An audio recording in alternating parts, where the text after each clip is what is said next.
Greetings. I want to start out with an apology.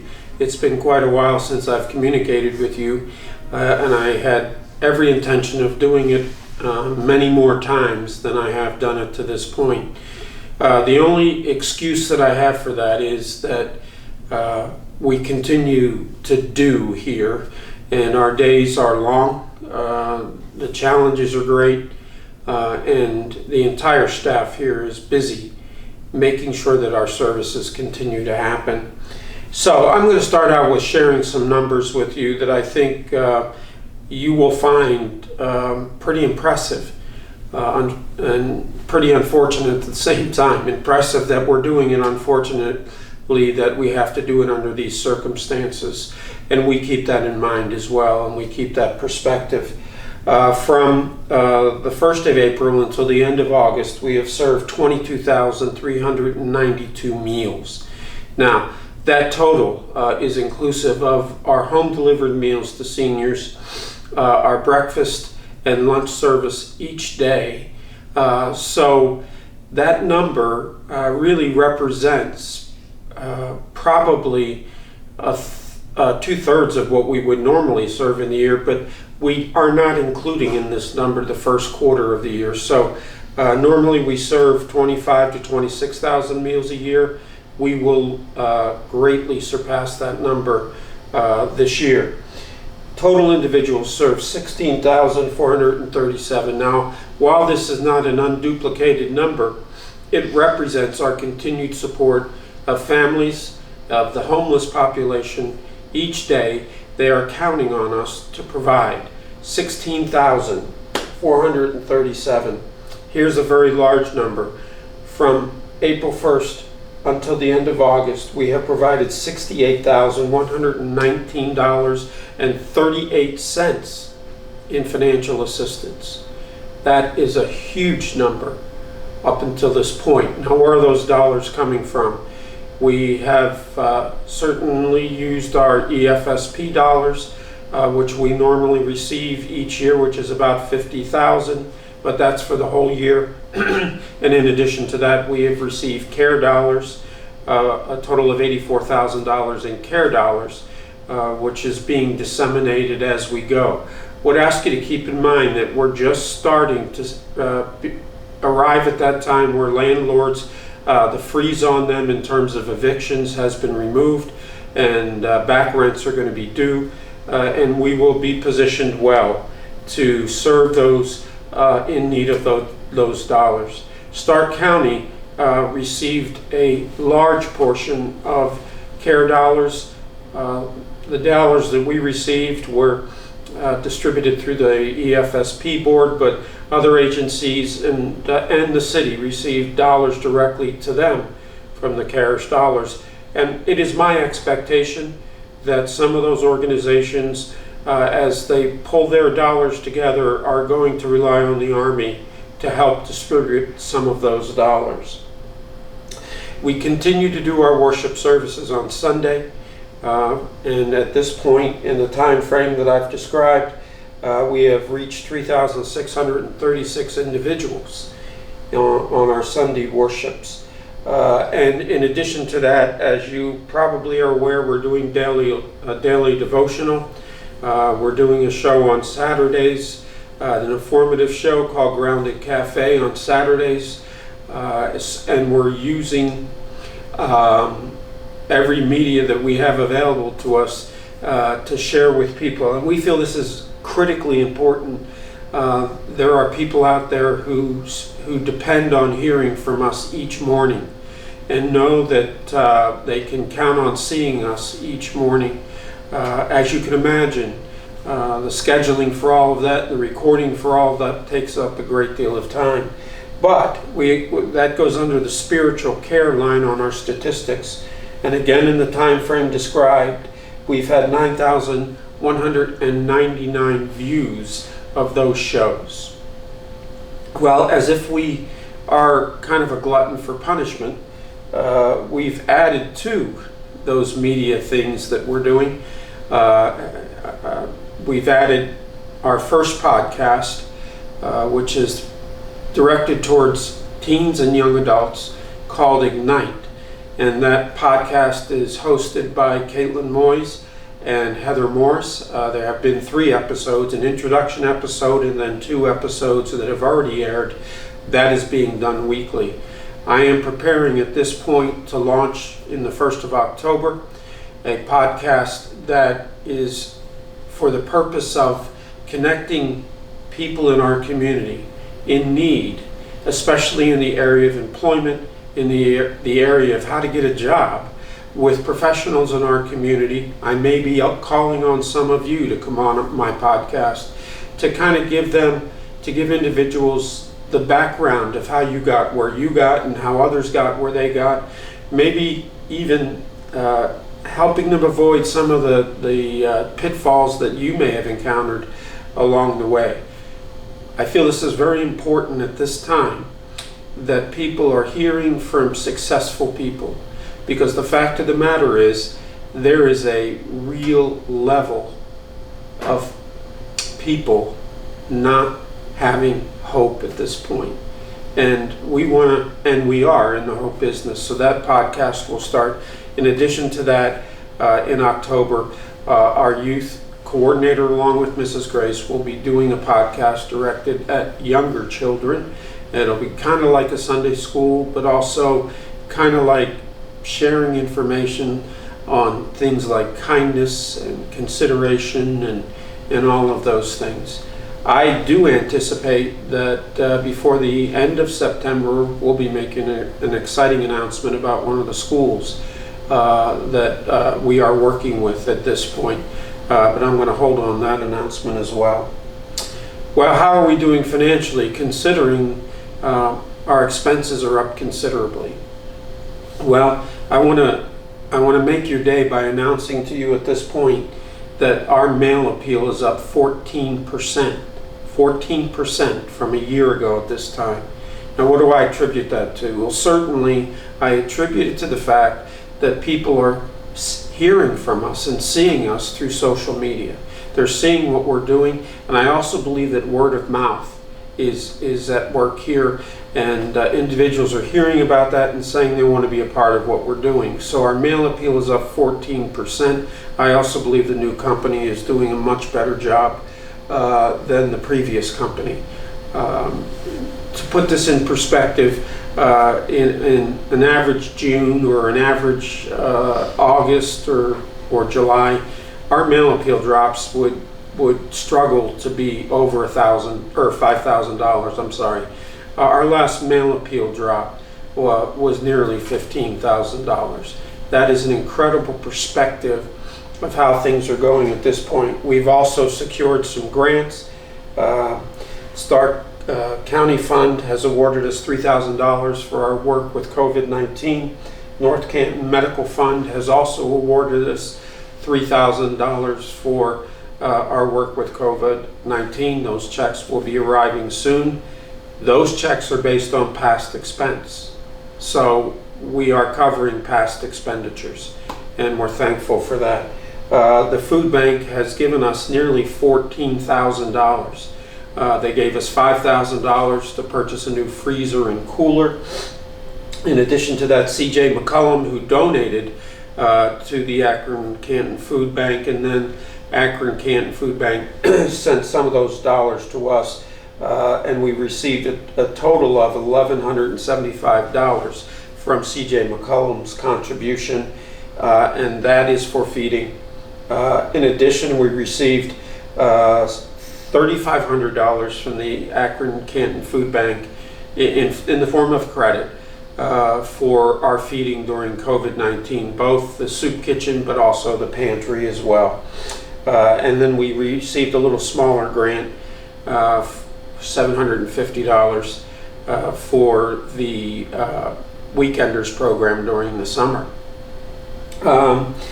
We have also received what I would consider some very considerable donations from people within the community who have seen our work and, again, want to support our work. So here's the good news about our year this year financially. At the end of September, we close our books for the year, our fiscal year, and we will close the fiscal year in the black. and we will do that we have not taken one cash flow loan this year from divisional headquarters. Last year, it was necessary for us to be advanced $90,000 through three, I believe, cash flow loans, which then were paid back at Christmas. We will go into this Christmas in the black and not have taken any cash flow loans. So as I see that, in simple form, we're $90,000 to the good compared to last year as we enter the new fiscal year. Again, people are hearing what we're doing and they're responding to what we do.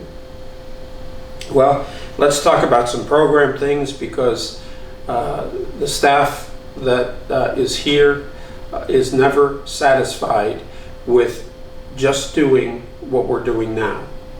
There's always the thought of what more can we do. And that is certainly continuing to happen. It's happening with the podcast. It's happening in other ways. And a new program that has started, and this is totally voluntary with our seniors.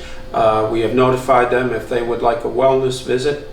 Caitlin will go out and visit with them. And those visits have started. She's had a number of them already, and I believe she's even doing some today. So we want to congratulate Caitlin on her idea to get out to see the seniors. Mrs. Grace comes sometimes. Jenny comes sometimes. I'm sure there'll be other staff members who will do that. Again, all of this is being done with COVID-19 protections in place. The critical point about this is that many of our seniors don't see a face. They don't see a face. And it's important that they know that they're still connected to us, and we want them to be connected to us. So that's going on. We're looking at additional ways to work with our young people, whether it be through our programs here virtually, and there are some coming out of our divisional headquarters youth department, and some of our teens are engaged in that as well. Maybe a couple other things that you need to know. And I'm not complaining, I'm just stating reality. Our staff is exhausted. It has been a long 6 months. It's been a hard 6 months. And frankly, I've said this to a number of people, and I may have said this to you before, but I feel pretty much like I'm a character in the movie Groundhog Day, and that every day is the same. Every day is feeding, every day is unloading trucks, every 3 days would be pantry service, and it continues week after week after week. So I again want to congratulate our team on what they're doing here, and they really are doing an incredible job. A couple of other updates. We have been successful and with our approach to the United Way this year. They've asked us to provide a video of our services so that it could be used during the campaign. And yes, just yesterday our video was used during the Timken campaign. Our faces were out there to see it going on, and we're going to continue to do that. We're honestly doing the best we can. And now it brings me to the point of great concern. Christmas. We are a little nervous about Christmas, frankly. And I'm asking for your help. There are numerous opportunities this year to virtually raise funds for this Corps locally. They're national programs, but they will all be localized, and the dollars will come here. One of those virtual campaigns will be the PR codes and they will be they'll be on our website, and people can access our website and access those PR codes. And what I'm talking about is Google Pay and Apple Pay. They will also, all of our signs, kettle signs this year, will be localized with those codes. We anticipate that there probably will be some concern from donors about putting money in our kettles. Our kettle workers will socially distance from the kettle. They will wear PPEs and they will sanitize the kettle every half hour. They will have the products to do that. But even with all of that, I'm sure there's going to be donor concern. With Apple Pay and Google Pay, the donor simply has to tap their phone on the PR code on the sign, and they'll be taken to the donation page, which is very brief, and they make their contribution. In addition to that, and here's where I really need your help, I'm going to ask all of you, and I don't know, maybe I do ask you a lot, but you're the one who can determine that. But I'm going to ask all of you to host an online Red Kettle this year. It is imperative that we find other ways to raise dollars. And here's simply what it is. I will set up a team here at the Army. You join the team, and then you invite those individuals in your contact list to make a donation. You establish your own page, which is very easy. There's kind of a footprint that you fill out, and then you send it out to your contacts. And here's the beauty of all this. Some of your contacts might be in, well, let's pick a small city, Podunk, Illinois, and they make a contribution on your page. Well, it's when that happens, I'm going to be thankful that I'm not in Podunk, because those dollars are coming here to the Canton Salvation Army. You can raise money all over the country and frankly all over the world for this Corps. And speaking of that, we talked about the worship numbers and the spiritual care numbers. We talked about the shows that we're doing. Those shows are reaching people all over the country. And in fact, I've received some message from outside the country, one from Finland, and I forget where the other two were from. Think of that in terms of our ability to fundraise. It's coming from your contacts, and I know it's hard to ask, but let me tell you this much. The page does the ask for you. All you have to do is forward that to your contacts in your contact list online. So I'm asking, I'm not a very good beggar, but I will even beg that you participate in that this year. We are literally bringing money into Canton from outside areas, and that is something that we should be letting the community know, that not all of the money is coming from this town, and we're reaching out into other places to make it happen. Did I talk enough about the online kettle? Heather, did I talk about enough? Let me just mention it one more time. We're asking you to host an online kettle, and I will be sending out to you very briefly the information on that. And oh, by the way, this year, brand new, is text to give. That information will be in that as well. This year's Christmas theme is Rescue Christmas. I think it's a great campaign. I've sat on a number of Zoom calls. I've seen the assets that we'll be using for that, and we will be accessing them very soon. And that will be all over town. Rescue Christmas. And it's not rescuing the Salvation Army, it's the Salvation Army rescuing Christmas for so many who, by the way, in the past would be our donors, but because of unemployment and being hit very hard, some of them are going to be our program participants this year. We want to rescue Christmas for those in our community who simply can't do it for themselves. And we're going to use that campaign. We're going to promote it heavily. I was interviewed yesterday by The Independent about our kettle campaign and got some of that information out, but there's more to come. Here's the good news. I think it's good news. We're going to have a board meeting in October here in this building. We'll do it in the gym. We'll have every table spaced out around the gym. We will limit the number of staff who are coming in. They will not sit at our tables, but come in and make their reports, and they can take their lunch to their offices and eat. We'll still feed them. But the second Wednesday in October, I'm sorry, I just updated my phone and I lost my calendar. I have no idea what happened.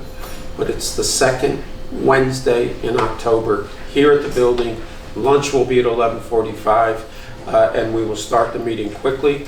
I'm hoping that what I've updated you on will keep the meeting shorter so that we're not there a long time. It's the 14th, thank you, Heather, October 14th, here at the building. There is much more that I could tell you, but at this point in time, I think I've given you the importance. I want to finalize this with, I'm asking for 3 board members to serve on the Christmas committee this year. I'm asking for 3 board members to help us out in putting this Rescue Christmas together. Actually, we're doing a lot of that. But can I tell you something, folks? My name means nothing in this town. Your name means everything in this town. You can open doors for us, especially this Christmas. We anticipate 155% increase in the number of people seeking our services this Christmas and holiday season. 155%. Now, we're hoping that that's not necessary, but even so, we need to be prepared for that. There are some other organizations in town that are limiting their Christmas assistance this year, and I just want to tell you, we're not going to. It'll be done differently, but we're not going to. This is just yet another opportunity for the Salvation Army of Canton to say that we're important to this community. So I need 3 board members. Just send me an email. We will meet via Zoom if necessary to start the conversations, but there's so much to do and we need your help. Well, that's a lot of information, and I hope I didn't bore you with this video today. I hope that you're as excited as we are about the service we provided. I hope that at some point, when you see us, you'll give our staff a pat on the back, or I don't know how you do a social distance pat on the back, maybe whatever. Send them a card, how's that? But sanitize the card before you put it in the envelope, and then sanitize the envelope, and then if they get COVID, it's the post office fault, it's not your fault. All joking aside, again, pray that you're healthy. I continue to think about Dan Fueline and the times that we're in and the issues that he's facing. But I hear good things, and we're thankful for that. Well, I'm going to close it here, and you'll be getting emails very quickly on dates. You'll be getting emails on Rescue Christmas and all of those things. So we miss the heck out of you. We really do. If it means anything to you, I look forward to board meetings, and we miss the heck out of you. So stay healthy, and continue to do the things that will keep you healthy, and we're going to continue to try and do that as well. God bless you. See you soon.